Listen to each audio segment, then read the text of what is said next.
Dans l'épisode d'Un si grand soleil du lundi 23 janvier, si est-il le grand jour pour Christophe, Hubert Benhamdine, et Cécile, Marie-Gaëlle Cal. Les amoureux doivent se retrouver à la mairie car Cécile veut respecter la tradition et que Christophe ne la découvre dans sa robe de mariée que lors de la cérémonie.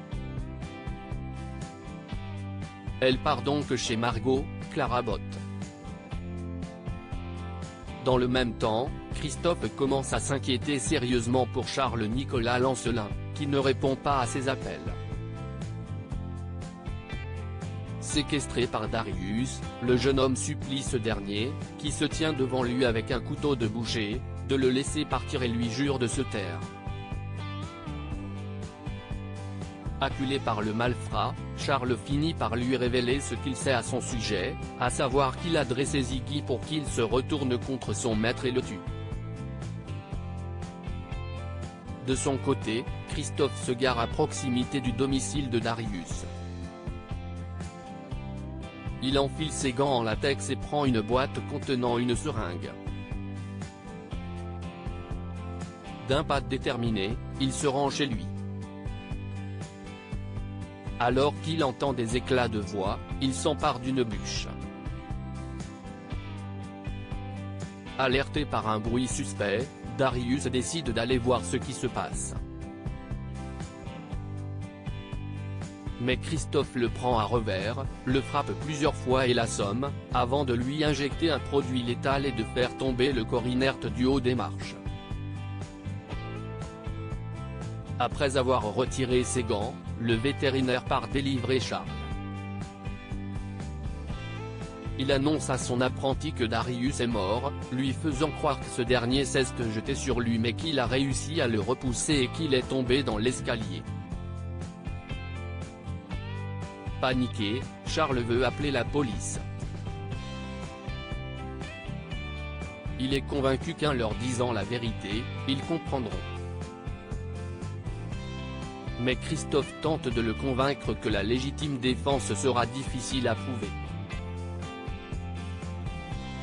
Il sera mis en examen, se retrouvera très certainement en prison et que la carrière de sa femme sera ruinée. Le jeune homme culpabilise.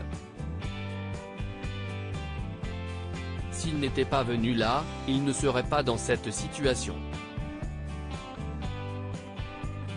Toutefois, il décide d'aider son patron et lui propose de se débarrasser du corps de Darius.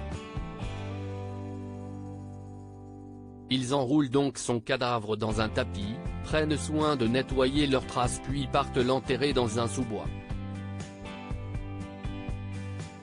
Manu remarque un détail chez Darius au même moment, le commissaire Becker, Yvon Bach, appelle le juge Laplace pour lui faire part de ses soupçons. Il pense en effet que la mort d'Hervé est liée à celle du cycliste, d'autant qu'il était en contact avec Darius 3 jours avant sa mort. Clément lui demande donc de laisser ses hommes interpeller le suspect et perquisitionner sa maison, ce qu'il accepte. Quand Manu, Moïse Santamaria, et Alex, Benjamin Bourgois, arrivent, la maison est vide et les papiers d'identité de Darius sont introuvables. Les enquêteurs imaginent qu'il a pris la fuite. Mais Manu remarque un détail. À quelques kilomètres de là, à Montpellier, les invités se pressent à la mairie. Charles, Christophe et Achille, Mathieu Rodriguez, sont déjà présents quand Cécile, sublime dans sa robe, fait son entrée avec Margot. Alors qu'elle accepte de prendre le vétérinaire pour époux, celui-ci a des flashs de l'assassinat de Darius. Perturbé par son acte, Christophe va-t-il être en mesure de dire oui? Au lycée, Kira, Colline Ramos Pinto, explique à Thaïs, Lila Guéraud, les raisons qui l'ont poussé à renoncer à son rendez-vous avec Louis, Sylvain Bocara. Même si pour Thaïs, son amie n'a rien à se reprocher, celle-ci sait qu'elle ne pourra pas être bien avec Louis tant que l'ombre de Lily, Élise Tilloloy, planera au-dessus d'eux. À la sortie des cours, elle est toutefois abordée par le jeune homme. Celui-ci lui raconte qu'il éprouvait des sentiments à son égard quand il a commencé à sortir avec Lily. Seulement, il n'était pas sûr de lui et ignorait totalement que c'était réciproque. Il s'excuse d'avoir mis autant de temps à comprendre qu'il l'aimait et la rassure sur le fait que Lily ne lui en veut pas à elle mais à lui. Kira l'embrasse alors tendrement.